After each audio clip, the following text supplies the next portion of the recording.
जैसा कि हमने पिछले एपिसोड में देखा था कि कैसे मोब के भाई को किडनैप कर लिया जाता है और फिर मोब उसके दोस्त मिलकर रित्सु और बाकी सभी को बचा लेते हैं और क्लो के हेडक्वार्टर को तबाह कर देते हैं। अगले दिन से मोब फिर से अपनी नॉर्मल लाइफ जीने लगता है। अब वो रोज ट्रेनिंग करता है खुद को स्ट्रॉन्ग और बेहतर बनाने के लिए, ताकि एक दिन वो अपने प्यार सुबोमी के लायक बन सके और अपनी सच्ची फीलिंग्स उसे बता सके। वहीं दूसरी तरफ ये दोनों जो से माफी मांगने आते हैं और जो इन्हें माफ कर देता है, क्योंकि वो खुद भी जानता था कि वो भी कोई दूध का धुला नहीं है। उसने भी कई सारी गलतियां की थी, लेकिन मोब की वजह से अब वो बदल चुका था। अब वो भी मोब की तरह मेहनत करके स्ट्रॉन्ग बनने लगा था। टेरो भी उन सभी बच्चों को अपने अंडर ट्रेन करने लगता है ताकि वो भी अपनी साइकिक पावर्स को कंट्रोल कर सके और इम्प्रूव कर सके। अब भले ही रेंगेन के पास उसकी साइकिक पावर नहीं थी, लेकिन उसके अंदर अब घोस्ट को देखने की एबिलिटी आ चुकी थी और इसी वजह से आखिरकार रेंगेन, मोब और डिम्पल की ये अजीब सी टीम फिर से एक साथ आती है। रित्सु के पास भी अब अपनी खुद की साइकिक पावर थी और पहली बार सब लोग सच में खुश दिखाई देते हैं। लेकिन दूसरी तरफ हम मैक्स को देखते हैं, जो अपने पिता क्लो के सुप्रीम लीडर को सारी रिपोर्ट दे रहा होता है और उसका बाप भाई उसकी साइकिक पावर तो मोब से भी कई लेवल ऊपर थी। कई सालों बाद वो फिर से जापान वापस लौट रहा था। अगले दिन मोब और रेंगेन मिलकर किसी की मदद करते हैं जिसके खेत को एक घोस्ट ने बर्बाद किया था। किसान के पास पैसे नहीं थे, इसलिए वो उन्हें अपने खेत से सब्जियां और सामान देता है और तभी रेंगेन भी मोब को पैसे की जगह ब्रोकली के बीज का पैकेट दे देता है, जिसे मोब अपनी जेब में रख लेता है। अब मोब अपनी साइकिक पावर से पौधों को भी जल्दी उगा सकता था। वहीं दूसरी तरफ लोल ग्रुप वाले अभी भी पूरी कोशिश कर रहे थे मोब को ढूंढने की, लेकिन उन्हें उसका कोई पता ही नहीं चल रहा था। फिर एक दिन मोब को अपने लॉकर में एक लव लेटर मिलता है और इस बार वो सच में किसी लड़की का था। वो लड़की मोब को प्रपोज कर देती है, लेकिन क्योंकि मोब अब भी सुबोमी से प्यार करता था, इसलिए वो उसे मना कर देता है। हालांकि उसका दिल न टूटे, इसलिए वो उससे दोस्ती कर लेता है। उसके बाद दोनों रोज घर साथ जाने लगते हैं। स्कूल में किसी को यकीन नहीं होता कि मोब की भी कोई लड़की दोस्त बन गई है। धीरे धीरे मोब को उसके साथ अच्छा लगने लगता है, क्योंकि पहली बार कोई लड़की उससे इतना भाव दे रही थी। लेकिन मोब जैसा था वो वैसा ही रहा। पहले वो उस लड़की को उसके घर छोड़ता, फिर वापस स्कूल जाकर वो बॉडी बिल्डर क्लब वालों के साथ ट्रेनिंग करता। धीरे धीरे मे को भी मोब पसंद आने लगता है। एक दिन मे मोब को बताती है कि वो एक नई नॉवेल लिखना चाहती है और वो अपनी लिखी हुई कहानी मोब को पढ़ने देती है। मोब उसे पढ़कर कहता है ये तो बहुत अच्छी है, लेकिन मैं गुस्से में अपनी नॉवेल उससे छीन लेती है। झूठ बोलने की कोई जरूरत नहीं मोब, तुमने इसे ठीक से पढ़ा भी नहीं। नहीं, ऐसा नहीं है, तुम्हारे अंदर किसी के लिए सच में फीलिंग्स ही नहीं है ना मोब? तुम बस इसीलिए अच्छा बनने की कोशिश करते हो ताकि किसी को बुरा ना लगे। मैं फिर सच बता देती है, असल में मैं तुम्हें पसंद नहीं करती थी। मेरी फ्रेंड्स ने मुझे डेयर दिया था कि मैं तुमसे प्यार करने का नाटक करूं, तुम्हें फंसाकर और तुमसे ब्रेकअप कर लूं, तुम्हें छोड़ दूं। लेकिन तुम्हारे साथ इतना टाइम बिताने के बाद मुझसे ये नहीं हो पाया। I am sorry mob. और इतना कहकर वो वहाँ से चली जाती है। मोब बस चुपचाप वहीं बैठा रह जाता है। लेकिन बाद में मैं अपने दोस्तों से मिलती है और उसके दोस्त मजाक मजाक में मे की नॉवेल फाड़ देती है और वो बेचारी कुछ बोल भी नहीं पाती। तभी वहाँ मोब आ जाता है और बिना कुछ कहे उन फटे हुए पन्नों को उठाने लगता है। तुम ये क्या कर रही हो? तुम्हें अगर ये नहीं चाहिए तो मैं इसे रख लूंगा। मोब धीरे धीरे सारे पन्ने इकट्ठा करने लगता है और उसे देखकर मैं भी उसकी मदद करने लगती है। बाकी लड़कियों को ये दोनों पागल लगते हैं तो वो वहाँ से चली जाती हैं। तभी तेज हवा चलती है और सारे पन्ने उड़ जाते हैं। मैं दुखी होकर कहती है रहने दो मोब, शायद मैं कभी राइटर नहीं बन पाऊंगी। लेकिन तभी मोब अपनी साइकिक पावर का यूज करता है और सारे पन्नों को बिल्कुल उसी तरह जोड़ देता है जैसे वो पहले थे और यही साबित कर देता है कि उसने सच में पूरी कहानी ध्यान से पढ़ी थी। भले ही मैं और मोब कभी साथ नहीं आए, क्योंकि मोब अब भी सुबोमी से प्यार करता था, लेकिन मैं के दिल में मोब के लिए बहुत रिस्पेक्ट बढ़ जाती है और वो फैसला करती है कि अगली कहानी वो मोब पर ही लिखेगी। अगले दिन जब मोब स्कूल में जा रहा होता है, कुछ लड़के उसे परेशान करने की कोशिश करते हैं। पहले दिन तो डिम्पल उन सभी लड़कों की हालत खराब कर देता है, फिर वो लड़के दोबारा परेशान करने आते हैं। दूसरे दिन रित्सु उनकी बैंड बजा देता है। फिर तीसरे दिन वो लड़के फिर से उसे परेशान करने आते हैं। तीसरे दिन तो बॉडी बिल्डर क्लब वाले आकर उनकी ऐसी तैसी कर देते हैं और आखिरकार वो लड़के समझ जाते हैं कि मोब से पंगा लेना बहुत भारी पड़ सकता है। अब मोब के पास सच में अच्छे दोस्त थे और पहली बार उसे सबके साथ रहना अच्छा लगने लगा था। लेकिन तभी एक दिन पार्टी के बीच में रेंगेन का फोन आ जाता है। मोब जल्दी से इस एड्रेस पर आओ। लेकिन बॉस मैं तो अभी बिजी हूँ। भूलो मत मोब, हर काम से ज्यादा जरूरी क्लाइंट होता है। बेचारे मोब को ना चाहते हुए भी जाना पड़ता है और वहाँ पहुंचकर पता चलता है कि भूत तो बहुत ही कमजोर था। काम खत्म होने के बाद मोब गुस्से में कहता है बॉस मैंने आपसे कहा था मुझे हर वक्त मत बुलाइए, मेरी भी अपनी लाइफ है, मेरे भी दोस्त हैं। लेकिन रेंगेन इस बार हद पार कर देता है। कौन से दोस्त मोब, सब तुम्हारा यूज कर रहे हैं, सिर्फ मैं ही तो हूँ जो तुम्हारा सच में भला चाहता है। और पहली बार मोब को उसकी बात बहुत बुरी लग जाती है। मैं ये जॉब छोड़ रहा हूँ। रेंगेन हंसते हुए कहता है मेरे बिना कुछ नहीं कर पाओगे तुम मोब। लेकिन इस बार मोब सच में जा चुका था और रेंगेन अपनी बेवकूफी की वजह से अपने एक लौते असली साइकिक को खो देता है। अब वो फिर से अपने पुराने फेक बिजनेस पर लौट जाता है। उसे लगता था कि मॉब अकेला पड़ जाएगा और वापस लौट आएगा, लेकिन जब वो मॉब को उसके दोस्तों के साथ खुश देखता है तब उसे एहसास होता है कि गलती उसी की थी। कई दिन गुजर जाते हैं, दोनों की बात तक नहीं होती। फिर आता है रेंगन का बर्थडे और उस दिन उसे कोई भी विश नहीं करता। तभी उसे पहली बार समझ में आता है कि अकेलापन क्या होता है। कुछ समय बाद रेंगन को टीवी पर आने का मौका मिलता है। वो खुश हो जाता है, उसे लगता है कि अब वो फेमस हो जाएगा, लेकिन असल में ये सब एक सेटअप था। एक बच्चे को वहाँ लाया जाता है और उससे कहा जाता है कि उसके अंदर भूत है। रेंगन आधे घंटे तक अपनी पूरी एक्टिंग करता रहता है, लेकिन बच्चा ठीक नहीं होता और फिर होस्ट कहता है, ठीक है मिस्टर रेंगन, अब आप बैठ जाइए। अभी दूसरा आदमी खड़ा होता है और पूरा सच सामने आ जाता है। ये बच्चा ठीक कैसे होगा, जबकि असल में उसके पास कोई भूत ही नहीं है। यह पूरा प्लान चैनल वालों का था, ताकि रेंगन को फेक दिखाया जा सके और दूसरे साइकिक की टीआरपी बढ़ाई जा सके। और अपने फायदे के लिए उन्होंने पूरे देश के सामने रेंगन की बेइज्जती करवा दी। एकदम जोकर जैसी इमेज बन चुकी थी रेंगन की पूरी दुनिया के सामने। अब वो मुंह दिखाने लायक भी नहीं बचा था। रेंगन लोगों से छुप छुप कर रहने लगा। पूरी कंट्री उसे एक फ्रॉड साइकिक के नाम से जानने लगी थी। उसके सारे क्लाइंट्स, सारे जानने वाले, सब ने उससे बात करना बंद कर दिया था। यहाँ तक कि उसे काम भी मिलना बंद हो गया था। उसके घर वाले तक उसे फोन करके कहने लगे कि अब वापस घर लौट आओ। और सच कहे तो रेंगन के दिन अब बहुत बुरे चल रहे थे। लेकिन फिर एक दिन, क्योंकि उसका मामला पूरे देश में वायरल हो चुका था, मीडिया उसे एक प्रेस कॉन्फ्रेंस के लिए मौका देती है। रेंगन मजबूरी में मान जाता है। उसे लगता है कि यही उसके पास एक आखिरी मौका है अपनी इमेज को सुधारने का। अगले दिन वो प्रेस कॉन्फ्रेंस के लिए तैयार होकर पहुंच जाता है, लेकिन पहली बार इतने सारे कैमरे, लाइट्स और लोगों को देखकर उसका कॉन्फिडेंस हिल जाता है। घबराहट में वो अपनी पहली लाइन तक गलत बोल देता है, रेंगन हेलो मेरा नाम है। पूरा हॉल एकदम चुप हो जाता है। क्या मजाक कर रहे हो, पूरी दुनिया जानती है कि तुम एक फेक साइकिक हो, इस पर क्या कहना चाहोगे। और तभी रेंगन को अपना पुराना पास्ट याद आने लगता है। 4 साल पहले उसने अपनी नॉर्मल ऑफिस जॉब को छोड़कर ये फेक साइकिक वाला बिजनेस शुरू किया था। शुरुआत में उसका बिजनेस ठीक ठाक चल पड़ता है, लेकिन अंदर से वो बोर और खाली महसूस करता था।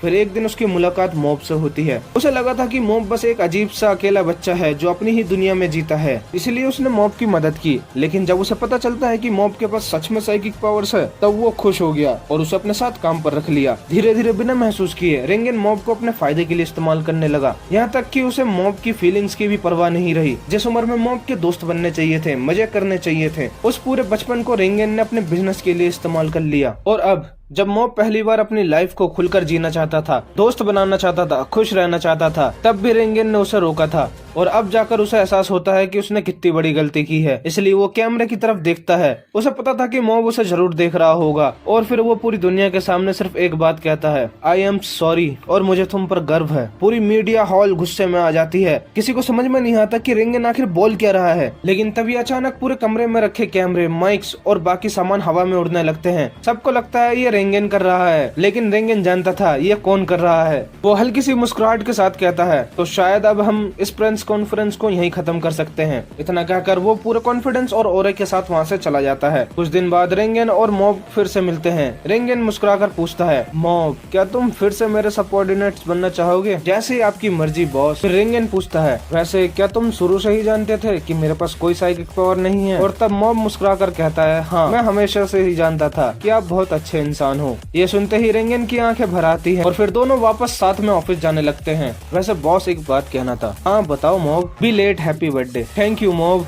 चलो कुछ खाते हैं। अगले दिन स्कूल में टीचर सबको बताता है कि हर साल की तरह इस बार भी मैराथन होने वाली है। वहीं दूसरी तरफ लोल ग्रुप वाले अब भी मॉब को पागलों की तरह ढूंढ रहे थे। उन्हें कहीं से पता चल जाता है कि उनका गॉड साल्ट मिडिल स्कूल में पढ़ता है, इसलिए वो प्लान बनाते हैं कि मैराथन के दौरान वो मॉब को ढूंढेंगे, क्योंकि उन्हें पूरा यकीन था कि उनका लीडर इस रेस में जरूर हिस्सा लेगा। इची ये सब जानती थी और वो ये भी जानती थी कि मॉब अभी इतने बड़े ग्रुप को संभालने के लिए तैयार नहीं है, इसलिए वो जाकर मॉब को सब बता देती है। अगर तुम नहीं चाहते कि वो लोग तुम्हें ढूंढे तो इस बार मैराथन में हिस्सा मत लेना। लेकिन तभी मैराथन का नाम सुनते ही मॉब को कुछ याद आ जाता है और वो एकदम घबरा जाता है। असल में पिछले साल उसने खुद को एक वादा किया था, अगर इस बार वो मैराथन में टॉप 10 में आ गया तो वो सुबोमी को प्रपोज करेगा। ये सुनकर सब लोग शॉक्ड रह जाते हैं, क्योंकि पिछले साल उसकी रैंक 300 बच्चों में से 251 थी। अब वो सीधा टॉप 10 में आने की सोच रहा था। मॉब खुद भी जानता है कि ये लगभग नामुमकिन है, लेकिन वो हार मानने वाला नहीं था, क्योंकि इस बार वो सच में अपनी फीलिंग सुबोमी तक पहुँचाना चाहता था। रेंगन, रित्सु और बॉडी बिल्डर क्लब वाले टेरू सब लोग मॉब को सपोर्ट करने लगते हैं और मॉब भी इस बार जान लगाकर ट्रेनिंग करता है। फिर आखिरकार मैराथन वाला दिन आ ही जाता है। पूरा स्कूल एक्साइटेड था लेकिन मॉब अंदर से डरा हुआ था। रेस अब शुरू होती है लेकिन शुरुआत में ही मॉब कुछ लोगों से टकराकर नीचे गिर जाता है और उसके पैर में चोट लग जाती है। अब जितना वो दौड़ता दर्द उतना ही बढ़ता जा रहा था। मॉब चाहता तो अपनी साइकिक पावर से आसानी से ये रेस जीत सकता था लेकिन वो चीटिंग नहीं करना चाहता था। वो बुरी तरह से घायल था, पूरी तरह थक चुका था लेकिन फिर भी वो हार नहीं मान रहा था और अपनी मेहनत और नेवर गिव अप वाली जिद की वजह से इस बार वो 291 नहीं बल्कि 74वीं पोजीशन तक पहुंच गया था। यानी मॉब ने सच में खुद को पहले से बहुत ज्यादा बेहतर बना लिया था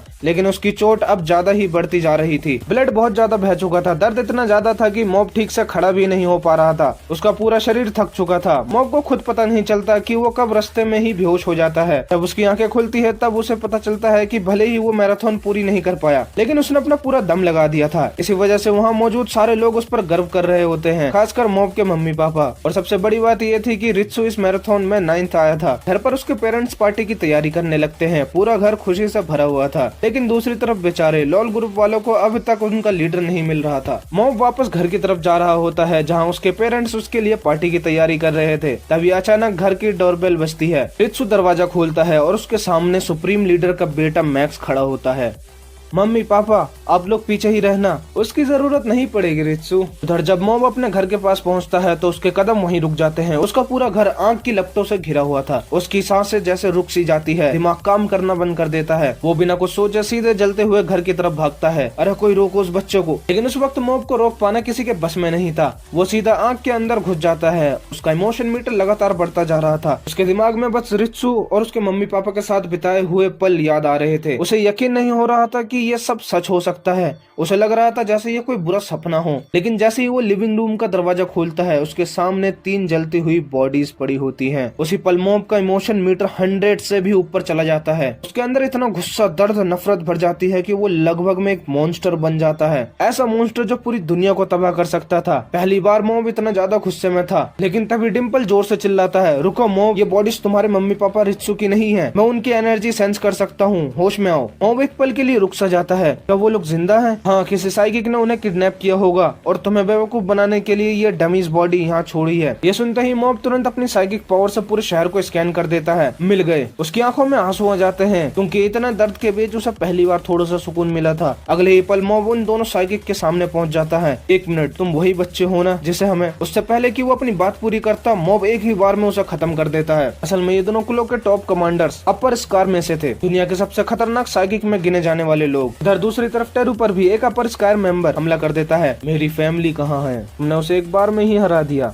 लेकिन मुझे हल्के में मत लो। लेकिन मॉब के एक ही पंच के सामने वो भी तुरंत शांत हो जाता है। मुझे नहीं पता, हम तुम्हें और तुम्हारे भाई को किडनैप करने गए थे लेकिन तुम्हारे घर पहले से ही जल रहा था। अब मॉब को समझ नहीं आता कि आखिर उसकी फैमिली पर हमला किसने किया। अभी वहाँ हूतो और रेजर पहुँच जाते हैं। असल में कुलों ने रिंगन, टेरू और बाकी पुराने कुलों के मेंबर्स पर भी हमला करवाया था लेकिन वो किसी तरह बच निकले थे। डिम्पल सबको मॉब की फैमिली के बारे में बताता है। रिंगन बस एक बात कहता है, मॉब चिंता मत करो, मुझे पूरा यकीन है तुम्हारी फैमिली ठीक है। जिसने भी हमला किया उसका असली मकसद तुम्हारी फैमिली को कुलों से बचाना था। मॉब अपने मास्टर पर पूरा भरोसा करता था, इसलिए पहली बार में ही वो शांत हो जाता है और वहीं बेहोश होकर गिर जाता है। इसके बाद टेरू उन लोगों से सारी जानकारी निकलवा लेता है। उन्हें पता चलता है कि कुलों का सुप्रीम लीडर सुजुकी पूरी दुनिया पर राज करना चाहता है। उसके पास 600 से ज्यादा बेहद ताकतवर साइकिक सॉर्सरर हैं और सुजुकी खुद एक अलग ही लेवल का मॉन्स्टर था। फिर सुजुकी अपने साइकिक पावर्स का इस्तेमाल करके पूरे देश के टीवी, मोबाइल और लैपटॉप को हैक करवा देता है। पूरी दुनिया के सामने एक ऐलान होता है, द क्लो अब इस दुनिया पर कब्जा करेगा और मैं इस दुनिया का राजा बनूंगा। उधर उसका बेटा मैक्स ये देखकर परेशान हो जाता है, यार पापा ने तो पूरी दुनिया के सामने मेरी बेइज्जती करवा दी। असल में मैक्स बुरा इंसान नहीं था, उसी ने रित्सु और मॉब की फैमिली को बचाने के लिए उन पर हमला करवाया था ताकि क्लो मैक्स से पहले उन तक ना पहुंच सके। इस वक्त रित्सु और मॉब के मम्मी पापा सुरक्षित दूसरी कंट्री में थे। मैक्स और उसके दोस्त जानते थे कि सुजुकी को रोकना बहुत जरूरी है। अभी हम अपर स्कार मेंबर मिजाकी को देखते हैं। उसके पास टेलीपोर्टेशन, सुपर स्पीड और जबरदस्त साइकिक पावर थी। वो आसानी से देश के प्राइम मिनिस्टर को किडनैप कर लेता है ताकि पूरी दुनिया क्लो से डरने लगे। लेकिन तभी टेरू उसकी पावर को सेंस कर वहाँ पहुँच जाता है और उस पर हमला कर देता है। टेरू को लगता था कि वो आसानी से मिजाकी को हरा देगा, लेकिन मिजाकी भी मॉब की तरफ बेहद ताकतवर था। वो एक ही बार में टेरू को हरा देता है और प्राइम मिनिस्टर को लेकर क्लो के मेन हेडक्वार्टर में पहुँच जाता है। अब सबको समझ आ जाता है कि क्लो को हराना आसान नहीं होगा, खास खासकर तब तक जब तक मॉब होश में नहीं आ जाता। पुलिस भी हमला करने की कोशिश करती है लेकिन क्लो के 600 सोल्जर्स और हथौड़ी उन्हें पास तक नहीं आने देती। हर तरफ तबाही मची हुई थी। मास्टर रेंगन अब क्या करेंगे मुझे नहीं पता, लेकिन हम इन्हें छोड़ेंगे नहीं। रेंगन बहुत गुस्से में था क्योंकि क्लो वालों ने उसके ऑफिस को भी उड़ा दिया था। फिर सब मिलकर सुजुकी को रोकने का प्लान बनाने लगते हैं। उधर मैक्स और रित्सु भी क्लो के मेन हेडक्वार्टर की तरफ बढ़ रहे थे, लेकिन रास्ते में उनके सामने टॉप 4 मेंबर्स में से एक इचिरो आ जाता है। उसके पास पौधों को कंट्रोल करने की खतरनाक साइकिक पावर थी। तभी मैक्स के टीममेट्स आकर इचिरो को रोक लेते हैं और मैक्स आगे बढ़ जाता है। दूसरी तरफ रेंगन पुराने क्लो मेंबर्स को अंडरग्राउंड रास्ते से हेडक्वार्टर के अंदर भेज रहा होता है, लेकिन तभी कुछ आर्टिफिशियल साइकिक सोल्जर मॉब और रेंगन को ढूंढ लेते हैं। मॉब अब भी बेहोश था और रेंगन अकेले उन सबका सामना नहीं कर सकता था, तो वो वही करता है जिसमें वो सबसे एक्सपर्ट था, लोगों को बेवकूफ बनाना। हेलो दोस्तों, मेरा नाम रेंगन है और मैं परफ्यूम बेचता हूँ, जरा इसे स्मेल करके देखिए। असल में उसके पास हूतों का स्पेशल गैस स्प्रे था जो सामने वालों को तुरंत सुला देता है। वो सबको सुला देता है, लेकिन तभी वहाँ टॉप 4 मेंबर शिवा पहुँच जाता है। तुम काफी चालाक हो, रेंगन बोलता है, और तुम काफी बेवकूफ। रेंगन मॉब को लेकर वहाँ से भागने लगता है, लेकिन शिवा कोई आम इंसान नहीं था। वो दोबारा होश में आ जाता है और सीधा मॉब पर हमला कर देता है। तभी डिम्पल किसी तरह मॉब की बॉडी में अंदर घुस जाता है और उसे लेकर भागने लगता है, लेकिन शिवा उनका पीछा नहीं छोड़ता। उधर टेरू और उसकी टीम को भी क्लो मेंबर्स घेर लेते हैं। मैक्स के तीनों दोस्त इचिरो से बुरी तरह से हार जाते हैं और अंडरग्राउंड रास्ते से अंदर घुस रहे पुराने क्लो मेंबर्स के सामने मिजाकी आ जाता है। यानी हर तरफ क्लो भारी पड़ रहा था।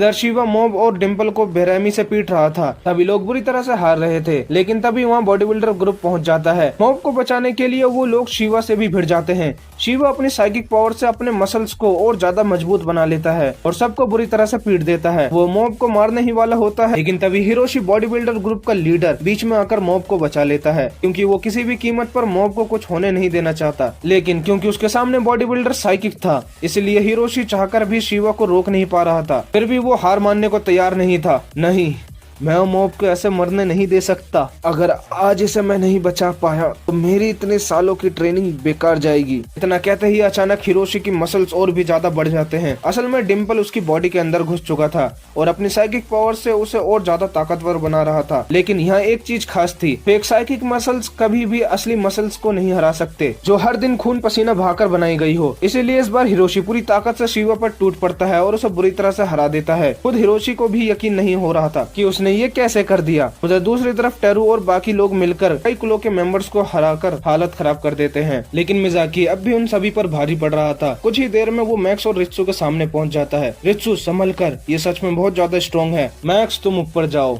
मैं इसे रोकता हूँ, लेकिन अभी टाइम नहीं है। सिर्फ तुम ही हो जो शायद अपने पापा को रोक सकते हो। मैक्स मजबूरी में आगे बढ़ जाता है और रित्सु अकेले ही मिजाकी का सामना करता है, लेकिन मिजाकी की टेलीपोर्टेशन और सुपर स्पीड उसे लगभग ओवरपावर्ड बना देती है। वो रित्सु को बेरहमी से पीटने लगता है। उधर मैक्स रास्ते में एक अपर स्कार मेंबर को हराकर अपने पापा की तरफ बढ़ रहा था। दूसरी तरफ इचिरो भी मैक्स के दोस्तों को खत्म करने ही वाला था, लेकिन तभी वहाँ मॉब पहुंच जाता है। वो आखिरकार होश में आ चुका था और इस बार वो गुस्से में था। उधर मिजाकी रित्सु को बुरी तरह से घायल कर देता है और उसे खत्म ही करने वाला होता है कि लेकिन तभी टेरू और बाकी लोग वापस वहाँ पहुँच जाते हैं। तुम लोग चाहे जितने भी हो, मेरे सामने कुछ नहीं हो। मिजाकी अकेले होने के बावजूद भी सबको दबा रहा था। सिर्फ टेरू ही उसे थोड़ी बहुत टक्कर दे पा रहा था। उधर मॉब बाकी दुश्मनों को आसानी से हराता जा रहा था, लेकिन मैक्स अपने पापा को रोक नहीं पाता, क्योंकि मिजाकी पूरी दुनिया का सबसे ताकतवर साइकिक था और उसकी रक्षा सैरिजावा कर रहा था, जो खुद ही बेहद खतरनाक था। असल में सुजुकी के अंदर मॉब की तरह एक पावर मीटर होता है। फर्क बस इतना था कि वो पिछले 20 सालों से लगातार साइकिक एनर्जी जमा कर रहा था। मतलब इसके अंदर कितनी भयंकर ताकत होगी इसका अंदाजा भी नहीं लगा सकते। उधर टेरू और बाकी लोग मिलकर किसी तरह मिजाकी को थोड़ा घायल कर देते हैं, लेकिन जैसे ही मिजाकी अपना गॉड मोड इस्तेमाल करता है, वो पूरी तरह से अनस्टॉपेबल हो जाता है। अब कोई उसे छू तक नहीं पा रहा था।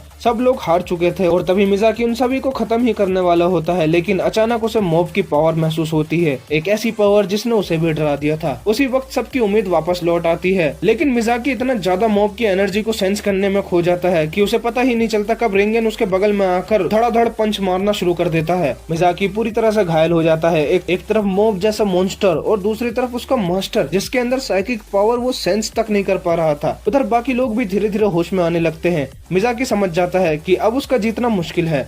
ठीक है, मैं हार मानता हूँ। वैसे भी मैं दुनिया पर कब्जा नहीं करना चाहता था, मैं तो बस मजे के लिए ये सब कर रहा था। तुमने सिर्फ अपने मजे के लिए इतने लोगों की जिंदगी तबाह कर दी। मॉब की आंखों में गुस्सा साफ दिखाई दे रहा था। मिजाकी की फटके 4 हो जाती है और वो तुरंत वहाँ से भाग निकलता है। फिर जब मॉब रित्सु को सुरक्षित देखता है तो उसे पता चलता है कि उसकी मम्मी पापा भी ठीक ही हैं। तब जाकर उसका गुस्सा थोड़ा सा शांत होता है। इसके बाद वो सीधा सुजुकी की तरफ बढ़ने लगता है। रुको मॉब, हम भी तुम्हारे साथ चलेंगे। हाँ भैया, हम भी मदद करेंगे। लेकिन मॉब उन्हें रोक देता है। सॉरी, लेकिन वहाँ ऊपर जो है वो शायद मुझसे भी ज्यादा स्ट्रॉन्ग है। अगर तुम लोग साथ आए तो मैं तुम्हारी रक्षा करने में उलझ जाऊंगा। मुझे अकेले जाना होगा। सब समझ जाते हैं कि मॉब सही कह रहा है। जब मॉब ऊपर जा रहा होता है तभी रास्ते में उसकी मुलाकात सेरिजावा से होती है। वो प्राइम मिनिस्टर को नीचे छोड़ने जा रहा था क्योंकि उसे पता ही नहीं था वो असल में होस्टेज था। तुम ऊपर क्या करने जा रहे हो? सुप्रीम लीडर को रोकने। मैं तुम्हें मेरे मास्टर तक पहुंचने नहीं दूंगा। सेरिजावा असल में एक अकेला इंसान था। 25 साल तक वो अपने कमरे में बंद रहकर सिर्फ गेम खेलता रहा क्योंकि उसकी साइकिक पावर इतनी ज्यादा थी कि लोग उससे डरते थे। कोई भी उसका दोस्त नहीं बनना चाहता था। सब उसे अजीब और खतरनाक कहते थे। धीरे धीरे वो खुद भी मानने लगा कि वो सच में कहीं पागल तो नहीं।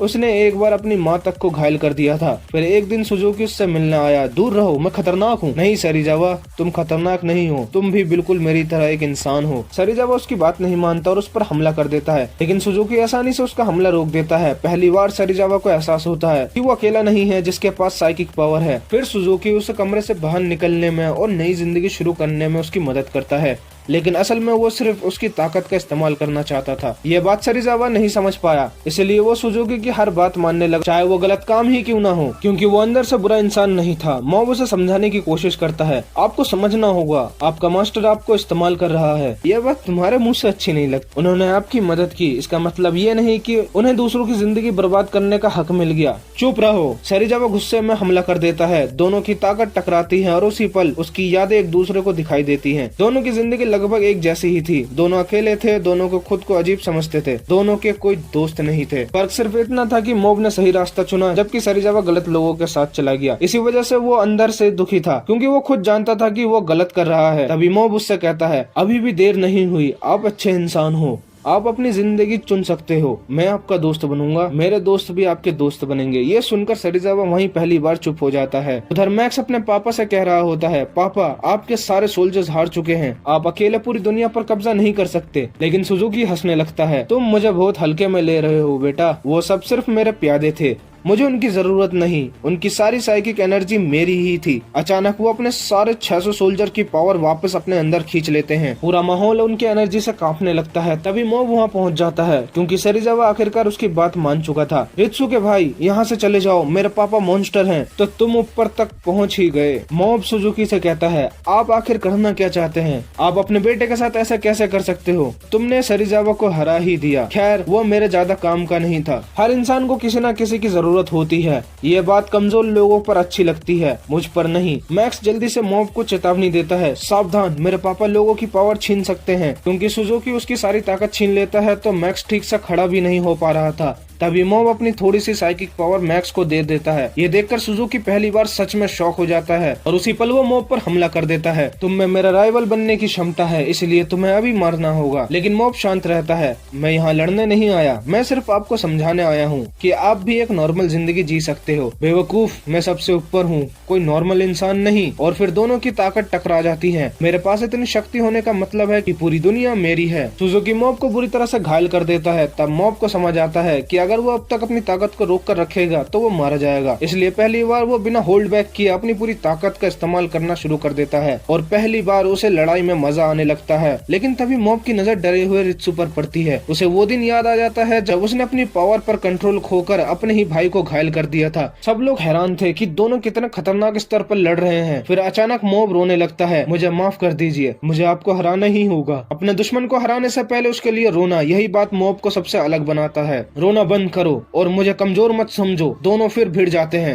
मॉब सुजुकी को कई बिल्डिंग्स के अंदर कैद कर देता है, लेकिन सुजुकी वहाँ से भी बाहर निकल आता है और अपने 20 सालों की जमा की हुई सारी ताकत इस्तेमाल करने लगता है। उसका पूरा रूप बदल जाता है और उसी पल मॉब का मीटर भी पूरी तरह से फट जाता है। अब मॉब और सुजुकी दोनों अपनी 100% ताकत के साथ लड़ रहे थे और सच कहे तो उनकी फाइट बिल्कुल मॉन्स्टर जैसी लग रही थी। हर टक्कर के साथ पूरा शहर कांप रहा था, आसमान भी उनकी साइकिक एनर्जी से भर चुकी थी। लेकिन तभी एक बड़ी समस्या शुरू हो जाती है। सुजुकी ने 20 सालों से जितनी साइकिक पावर अपने अंदर जमा की थी वो एक साथ इस्तेमाल कर रहा था और उसकी बॉडी इतनी ताकत संभाल नहीं पा रही थी। उसका शरीर धीरे धीरे टूटने लगता है और ऐसा लग रहा था कि वो किसी भी पल फट जाएगा। सब लोग यहाँ से भागो। बाकी सभी लोग तुरंत वहाँ से भागने लगते हैं, लेकिन मॉब वहीं खड़ा रहता है। तुम क्या कर रहे हो? यहाँ से निकलो, नहीं तो नहीं, मैं आपको ऐसे मरना नहीं दे सकता। इतना कहकर मॉब सुजुकी के अंदर साइकिक पावर को अपने अंदर खींचना शुरू कर देता है। सुजुकी पूरी तरह से शॉक रह जाता है। तुम जानते हो ना, इतनी ज्यादा पावर कोई इंसान एब्जॉर्ब नहीं कर सकता, तुम भी मेरी तरह फट जाओगे। लेकिन मॉब नहीं रुकता। उस पल सुजुकी को पहली बार एहसास होता है कि मॉब कितना अलग इंसान है। इतना ताकत होने के बावजूद भी उसके अंदर जरा सा भी घमंड नहीं था। मरने के डर के बीच सुजुकी को अपनी पत्नी की याद आने लगती है। वो अकेली इंसान थी जिसने उससे सच्चा प्यार किया था। लेकिन जब सुजुकी अपनी ताकत के घमंड में अंधा हो गया था तब उसकी पत्नी उसे छोड़कर चली गई थी। उधर मॉब को भी उसकी सारी यादें दिखाई देने लगती है क्योंकि वो उसकी पावर एब्जॉर्ब कर रहा था। मॉब धीरे से कहता है, चिंता मत करिए, अभी भी देर नहीं हुई है, आपके पास सब कुछ ठीक करने का मौका है। और तभी एक जबरदस्त ब्लास्ट होता है। इतनी भयंकर साइकिक एनर्जी थी कि पूरा इलाका हिल जाता है। लेकिन हैरानी की बात यह थी कि मॉब और सुजुकी दोनों ही बच जाते हैं। असल में रिंगन ने जो ब्रोकली की सीड का पैकेट मॉब को दी थी वो अब भी उसके जेब में थी। वो सीड भी साइकिक एनर्जी का बड़ा सा हिस्सा एब्जॉर्ब कर लेती है और वहाँ एक बड़ा सा ब्रोकली उग जाता है। इसी तरह आखिरकार मॉब और सुजुकी की खतरनाक लड़ाई खत्म हो जाती है। फाइट के बाद सुजुकी कहाँ गए ये किसी को पता नहीं चला। शायद वो अपनी पत्नी के पास वापस गया हो, शायद वो सच में एक नई जिंदगी और बेहतर जिंदगी शुरू करना चाहता हो। सुजुकी की सारी प्रॉपर्टी मैक्स को मिल जाती है और मैक्स सबसे पहले मॉब के जले हुए घर को दोबारा नया जैसा बनाता है। उधर सेरिजावा भी अब रेंगन की स्कैम कंपनी को ज्वाइन कर चुका था। साथ ही वो स्कूल भी जाने लगा था ताकि वो नॉर्मल जिंदगी जी सके। डॉल ग्रुप वाले अब भी मॉब को ढूंढते फिर रहे थे। डिम्पल और मॉब अब पहले से भी ज्यादा अच्छे दोस्त बन चुके थे। कुराता आखिरकार मॉब और बाकी लोगों की मदद से एलियन से भी मिल लेती है और सबसे बड़ी बात, मॉब आखिरकार अपनी पूरी हिम्मत जुटाकर सुबोमी को प्रपोज कर देता है। हालांकि सुबोमी उसे रिजेक्ट कर देती है, लेकिन वो दोनों अच्छे दोस्त जरूर बने रहते हैं। और आखिर में हम सबको एक खूबसूरत सीन देखने को मिलता है। सभी लोग साथ में रेंगन का बर्थडे मना रहे होते हैं। मॉब इस बार दिल से मुस्कुरा रहा होता है, बिना डरे, बिना दबाव के और बिना किसी नकली चेहरे के, बस एक नॉर्मल लड़के की तरह। यही इस कहानी की सबसे खूबसूरत बात थी। इतनी पावरफुल एंडिंग के बाद